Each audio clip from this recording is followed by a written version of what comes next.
కుమారుడు. అంటే యేసు ప్రేమించిన శిష్యులు 12 మంది ఉన్నారు. కానీ యోహాను గురించి ఎందుకు చెప్తున్నారండి? యేసు ప్రభుకి ప్రియమైన శిష్యుడు యోహాను అని చెప్పి మనం చెప్తూ ఉంటారు.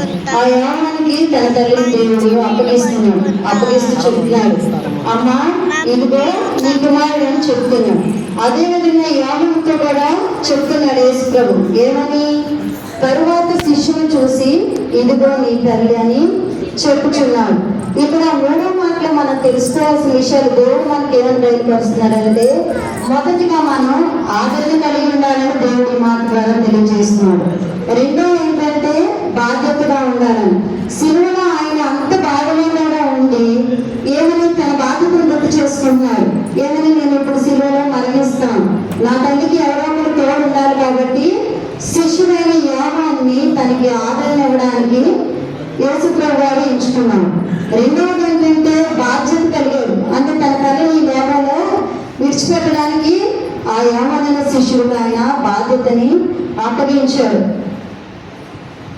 శిలువలో తన కుమారుడు ఎంత బాధపడుతున్నా, ఎంత వెళ్ళాడిపోతున్నాడు తల్లి చూస్తూ ఉంది కూడా ఆమె ఏమంటుందంటే, ఇంత బాధ అనిపిస్తున్నాడు, నా బిడ్డకి ఎలాంటి బాధ అనేది వచ్చిందని చెప్పేసి తన తల్లి ఎంతగానో కుమిలిపోతుంది. ఎంత బాధ అంటే మన ఎదుట మన బిడ్డలకి ఏదైనా చిన్న బాధ వచ్చినప్పుడు మనం ఎంత కుమిలిపోతుంది, ఇది నా బిడ్డకే రావాలి ఈ కష్టం, ఇంకెవరికి రాకూడదు అనేసి మనం ఎంతో తలడిల్లిపోదు.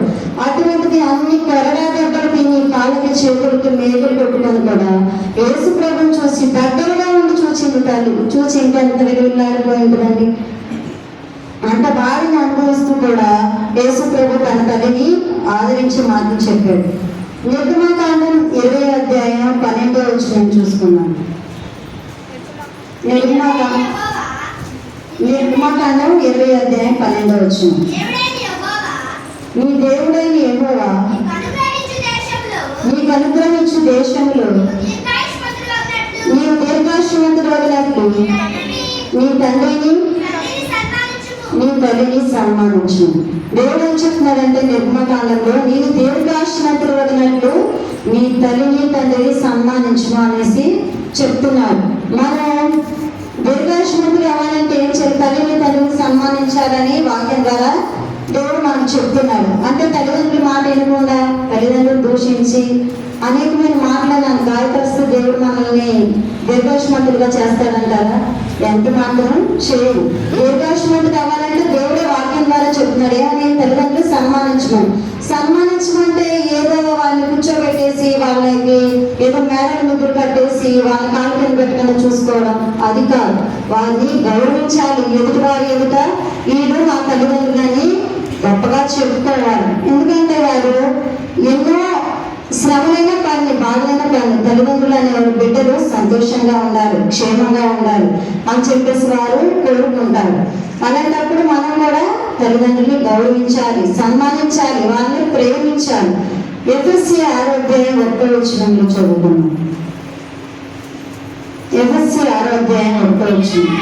పిల్లలారా ప్రభువునందు మీ తల్లిదండ్రులకు విధేయులయుండుడి, ఇది ధర్మం.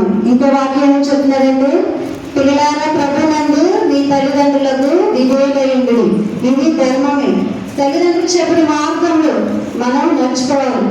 మనం ఏదైనా చేసినప్పుడు తల్లిదండ్రులు ఇది మంచి పని కాదు నాన్న, ఇలా నువ్వు చేయదు, మంచి మార్గంలో ఉన్నాడు, మంచిగా నువ్వు నడిచినప్పుడు నీ భవిష్యత్తు బాగుంటుంది, నువ్వు ఉన్నతమైన స్థానానికి వెళ్తావు అని చెప్పినప్పుడు తల్లిదండ్రుల మాట కూడా మనం వినాలి. వినినప్పుడే వాళ్ళకి విలువలే ఉన్నప్పుడే దేవుడు కూడా మనల్ని ఎలా ఉంచుతారండి? దీర్ఘాయుష్మంతులుగా ఉంచుతారు, క్షేమంగా ఉంచుతారు, ఉన్నతమైన స్థానంలో మనల్ని నిలబెడతారు.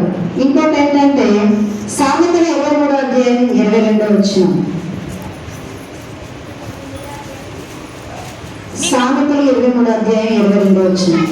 నువ్వు కనిన నీ తండ్రి ఉపదేశమును అంగీకరించును, నీ తల్లి ముదిమి అందు ఆమెను నిర్లక్ష్యం చేయను. ఏమన్నా? నిన్ను కనిన నీ తండ్రి ఉపదేశమును అంగీకరించును, నీ తల్లి ముదిమి అందు ఆమెను నిర్లక్ష్యం చేయను. అంటే ఇక్కడ ఏం చెప్తున్నారంటే ముదిమి వచ్చే వరకు నేను ఎత్తుకుని వాడని నేనే అని చెప్పేసి యేసుక్రీస్తు చెప్తున్నారు కదా. అదేవిధంగా ఈ వాక్యాలు నీ తల్లి ముదిమి అంటే ఆమె నిర్లక్ష్యం చేయము అంటే వృద్ధాప్యాలు ఉన్నప్పుడు ఏమని చెప్తాను, తల్లిదండ్రుల్ని నిర్లక్ష్యం చేయొద్దు, వాళ్ళని విడిచిపెట్టద్దు అని చెప్పేసి చెప్తున్నారు. కొంతమంది ఏం చేస్తారు, తల్లిదండ్రులు ఎంతో బాధ్యతగా వారిని పెంచి వారికి ఏ కష్టం రాకుండా చూసి ఒక ఉన్నతమైన స్థానంలో నిలబెట్టినప్పుడు కొంతమంది ఏం చేస్తూ ఉంటారంటే బిడ్డలు తల్లిదండ్రుల్ని సరిగ్గా పట్టించుకోరు. వారు ఏం చేస్తున్నారు, తింటున్నారా లేదా, ఎటువంటి స్థితిలో ఉన్నారు, ఆరోగ్యంగా ఉన్నారు లేదని ఎవ్వరు పట్టించుకోరు. ఇక్కడ దేవుడు ఏమని చెప్తున్నాడు, నిన్ను పైన నీ తండ్రి ఉపదేశం అంగీకరించము, నీ తండ్రి ముదిమి అందు ఆమెను నిర్లక్ష్యం చేయదంటే తల్లిదండ్రులు నిర్లక్ష్యం చేయదు. నువ్వు తల్లిదండ్రులు జాగ్రత్తగా చూసుకోమని దేవుడు చెప్తున్నాడు. వృద్ధాప్యంలోకి వచ్చినప్పుడు వారిని మనం జాగ్రత్తగా చూసుకోవాలి. ఎందుకంటే మనం చిన్నపిల్లలుగా ఉన్నప్పుడు తల్లిదండ్రులు మనల్ని ఎంత జాగ్రత్తగా చూసుకుంటారు, అదేవిధంగా వృద్ధాప్యం ఉన్నప్పుడు తల్లిదండ్రులు కూడా మనం అదే విధంగా చూసుకోవాలి. ఎందుకంటే వారికి వృద్ధాప్యం ఉన్నప్పుడు వారు ఏం చేస్తున్నారు వారికి తెలియదు. చిన్నపిల్లలుగా ఉన్నప్పుడు ఏం చేస్తున్నాం మనకు తెలుస్తుందా, తెలియదు. అదేవిధంగా తల్లిదండ్రులు కూడా వృద్ధాప్యంలో ఉన్నప్పుడు వారు ఏం చేస్తారు తెలియదు. అలాంటప్పుడు మనం సనుక్కుంటూ బెరుక్కుంటూ ఇంకా నేను చూడాలా చేయాలా అనేది తల్లిదండ్రుల పట్ల ఎవ్వరు అవిధేతగా ఉండదు, దూషించద్దు, వారిని జాగ్రత్తగా చూసాం. అలా చూసినప్పుడే పరలోకమందున నీ తండ్రి కూడా నిన్ను నువ్వు ఏ విధంగా అయితే నీ తల్లిదండ్రులు చేస్తున్నావో రేపు నీ పిల్లలు కూడా నీకు అదే విధంగా చేస్తాడు అనుకుంటారు. అప్పుడు దాకా మేము ఉండొచ్చు ఉండకపోవచ్చు, కానీ దేవుడు తన వాక్యం ద్వారా మనకి ఏదైతే చెప్తున్నాడో అది మనం చేయాలి. అదే సామెతలు 23:25 నీకు తల్లిదండ్రులను నీ సంతోష పెట్టవలను, నీకు నువ్వు కనిన తల్లిని ఆనందపరచవలను. నీ తల్లిదండ్రులు ఏమన్నారు, సంతోష పెట్టాలి, నేను కన్నవాళ్ళు ఆనంద పెట్టాలి. అందరికీ ఉన్నారు, నాకు ఉన్నారయ్యా బిడ్డలు, కానీ నాకు ఏ సంతోషం లేదు, మేము ఎక్కడ ఉంటున్నాము వాళ్ళు ఎక్కడ ఉన్నాం అనే విధంగా చూడట్లేదు, చేయట్లేదు అనే విధంగా మనం నడుచుకోకూడదు. దేవుడు ఈ 3వ మాట ద్వారా మనకి ఏమని తెలియజేస్తున్నాడు, తల్లిని తండ్రిని మనం సన్మానించాలి, వారిని జాగ్రత్తగా చూసుకోవాలి, వారి పట్ల విధేయత కలిగి ఉండాలి. అలాంటప్పుడే దేవుడు మనల్ని కూడా క్షేమంగా ఉంచుతాడు, ఉన్నతమైన స్థానంలో ఉంచుతాడు. అదేవిధంగా బిడ్డలు ఏ విధంగా అయితే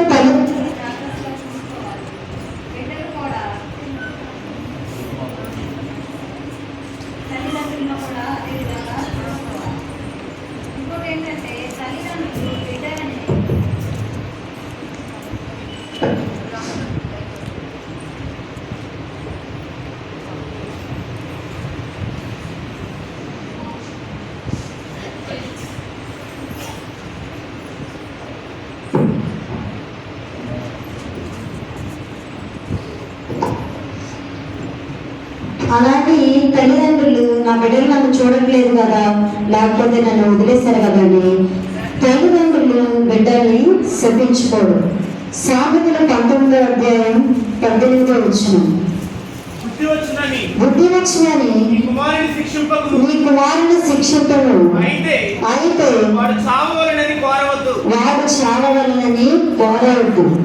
నీ బిడ్డలు నేను చూడకపోయినా మారిపోయినా వారి కొరకు నువ్వు ప్రార్థన చేయాలి. ప్రభా, నా బిడ్డలు ఎందుకు నా పట్ల ఇలా ప్రవర్తిస్తున్నారు, నా తప్పుదం ఏమైనా ఉంటే నన్ను క్షమించు. వారు ఇలా చేస్తున్నారు కాబట్టి వారు తెలియచేస్తున్నారో తెలిసి చేస్తున్నారు, వారిని కూడా క్షమించు ప్రభా అని చెప్పాలి. కానీ వీడు నన్ను చూడట్లేదు, ఈమె నన్ను చూడట్లేదు, వీరు ఏదో ఒకటి అయిపోవాలి, అలా అయిపోవాలి, ఎలా అయిపోవాలని తల్లిదండ్రులు కూడా బిడ్డల్ని ఎప్పుడు శపించుకోవడం. ఇక్కడ అంటున్నాడు కదా సామెతలు 19:18 బుద్ధి వచ్చిన నీ కుమారుని శిక్షింపుడు, అయితే వాడు చావాలని కోరుకోవడం చెప్పేసి తల్లిదండ్రులకు కూడా దేవుడు ఇక్కడ తెలియచేస్తున్నాడు. అదే సామెతలు 17:25 బుద్ధిహీనుడు కుమారుడు తన తండ్రికి దుఃఖము తెచ్చును. బుద్ధిహీనుడైన కుమారుడంట తన తండ్రికి దుఃఖం తెప్పిస్తాడంట. వాడు బుద్ధిహీనుడైనా బుద్ధిమంతుడైనా ఎవరైనా కావచ్చు. తల్లిదండ్రులు కూడా బిడ్డల పట్ల బాధ్యత కలిగి చిన్నప్పటి నుంచే నీ బిడ్డలు నీ మాట వినట్లేదు, లేకపోతే నీకు ఎదురు తిరుగుతున్నారు, నేను చూడట్లేదంటే సదా తల్లిదండ్రులు చేసేది కూడా ఉండేది. చిన్నప్పటి నుంచి వారికి నేర్పించాలి, పెద్దల పట్ల గౌరవంగా ఉండాలి, ఎవరిని ఎలా మాట్లాడాలి, ఎలా ప్రేమించాలి, సమాజంలో మనం ఎలా నడుచుకోవాలని చెప్పేసి బిడ్డలకి మనం చిన్నప్పటి నుంచే నేర్పించాలి. కొంత మనం చెప్పాలి, కొంత స్కూల్స్ లో టీచర్స్ చెప్తారు, కొంత సండే స్కూల్ టీచర్ నేర్పిస్తారు. ప్రతి వారం సండే స్కూల్ జరుగుతుంది. చిన్నపిల్లలు మన సండే స్కూల్కి పంపించినప్పుడు కొంత సండే స్కూల్లో నేర్పిస్తారు. దేవుడి భయం ఎలా ఉండాలి, తల్లిదండ్రుల భయం ఎలా ఉండాలి, పెద్దల పట్ల ఎలా భయం కలిగి ఉండాలి, భక్తితో ఉండాలి, శ్రద్ధతో ఉండాలని కూడా మనం మన బిడ్డలకు చిన్నప్పటి నుంచి నేర్పించాలి. ఏదో సామెత చిన్నప్పుడు మొక్కై వంగనిది మానవుడుగా అని చెప్పేసి సామెత.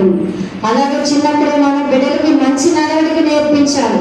మంచి దారిని మనం చిన్న బిడ్డలు నేర్పించినప్పుడే పెద్దయినప్పుడు కూడా తల్లిదండ్రుల పట్ల గౌరవం, ఉపాధ్యాయుల పట్ల, పెద్దవారి పట్ల గౌరవంతో వారు ఉంటారు. అలాగే ఈ రోజు దేవుడు మూడో మాట ద్వారా మనతో ఏం మాట్లాడుతున్నారంటే తల్లిదండ్రుల పట్ల ప్రేమ, బాధ్యత కలిగి ఉండాలి. అలాగే బిడ్డలకు కూడా చెప్తున్న మాట ఏంటంటే, తల్లిదండ్రులకు చెప్తున్నాడు, ఇక్కడ బిడ్డలకు కూడా చెప్తున్నాడు. బిడ్డలు కూడా తల్లిదండ్రుల మాట విని వారి మార్గంలో నడుచుకున్నప్పుడు దేవుడు మన జీవితంలో అనేకమైన కార్యాలు చేస్తారు. అలాగే ఒక చిన్న నక్షత్రం వినిపిస్తాను. ఒక తల్లిదండ్రులకి ఉన్నారు. ఆ బిడ్డకి ఏమైందంటే తండ్రి ఏదో బాధ చేత చనిపోయాడు. తల్లి ఏం చేస్తుందంటే నా బిడ్డని అందరిలాగా నేను పెంచుకోవద్దు, ఒక ఉన్నతమైన స్థానంలో నా బిడ్డని నేను నిలబెట్టాలి. అందరికీ పలానా వాళ్ళ అమ్మాయి అంటే అలా ఉంది అనేకట్లుగా నేను పెంచాలని చెప్పేసి తల్లి ఎంతో కష్టపడింది. తినక రాత్రి పగలు కష్టపడి తన బిడ్డని ఒక ఉన్నతమైన స్థానంలో డాక్టర్ చదివిస్తే తను బాగానే చదువుకుంది, ఉన్నతమైన స్థానంలో ఉంది, ఒక చోట జాబ్ చేస్తుంది. అయితే తల్లికి ఏమనిపించిందంటే తన కుమార్తెను చూడాలనిపించింది. సరే, నా కుమార్తెను చూసి చాలా దినాలు అయిపోయింది, నా కుమార్తెని చూడాలి, ఎటువంటి పరిస్థితిలో ఉందో అని చెప్పేసి తన కుమార్తె దగ్గరికి వెళ్ళినప్పుడు తన కుమార్తె తన స్నేహితులు చాలా మంది ఉన్నారు. అయితే అక్కడికి వెళ్ళి పలానా పేరు అమ్మాయి ఎక్కడ ఉందని అడిగినప్పుడు పలానా చోట ఉందని చెప్పారు. తన స్నేహితులతో తన ఎంతో సంతోషంగా అక్కడికి వెళ్ళినప్పుడు తన తల్లి కుమార్తెని ఎంతో ప్రేమగా అవి ఇవి చాలా వండి పెట్టి బాగా మంచి సర్వీస్ చేసింది. తన స్నేహితులు అడుగుతున్నారు, ఈమె ఎవరు, ఈమెను మేము ఎంతవరకు చూడలేదు అని చెప్పేసి తన స్నేహితురాలు అడుగుతుంది. తన స్నేహితురాలు ఏమని జవాబు ఇచ్చిందంటే, ఈమెను నేను పనిలో పెట్టుకున్నాను, ఈమె నా ఇంటి పని మనిషి అని చెప్పేసి తన తల్లి పట్ల అలాంటి మాట్లాడు. తన తల్లికి ఎంతో దుఃఖం వచ్చింది. నేను నా బిడ్డని ఎంతో ప్రేమగా పెంచుకున్నాను, బాధ తెలియకుండా నా బిడ్డ ఒక ఉన్నతమైన స్థానంలో ఉండాలని నేను పెంచుకున్నాను. అయినప్పటికీ నన్ను తల్లి అని చెప్పుకోవడానికి కూడా బిడ్డకి సిగ్గు వేసింది అని చెప్పి తల్లి కన్నీటితో ఏమీ మాట్లాడకుండా తిరిగి వెళుతుంది. మన తల్లిదండ్రులు మన పట్ల ఎన్నో ఆశలు పెట్టుకుంటారు. అయినప్పటికీ ఎవరైనా సరే ఎటువంటి స్థితిలో ఉన్నా తల్లిదండ్రులను చెప్పుకోవడానికి బిడ్డలు ఎవ్వరూ సిగ్గుపడనక్కర్లేదు, బాధపడనక్కర్లేదు. ఎందుకంటే మనం ఆ స్థానంలో ఉండడానికి కారణం ఈ తల్లిదండ్రులు. కనుక బిడ్డలు తల్లిదండ్రుల పట్ల ప్రేమ కలిగి ఉండాలి. తల్లిదండ్రులు కూడా బిడ్డల్ని అన్నిటికీ శపించుకోరు. మీకు ఇష్టమైతే వారిని క్షమించమని ప్రార్థన చేయండి, వారి మనసు మార్చమని, వారి హృదయాన్ని మార్చమని ప్రార్థించండి. అలా ప్రార్థన చేయగలిగినప్పుడే దేవుడు ప్రతి ఒక్కరిని మారుస్తాడు. ఈ చిన్ని వారికైనా దేవుడు దీవించును కాదు. ఆమేన్.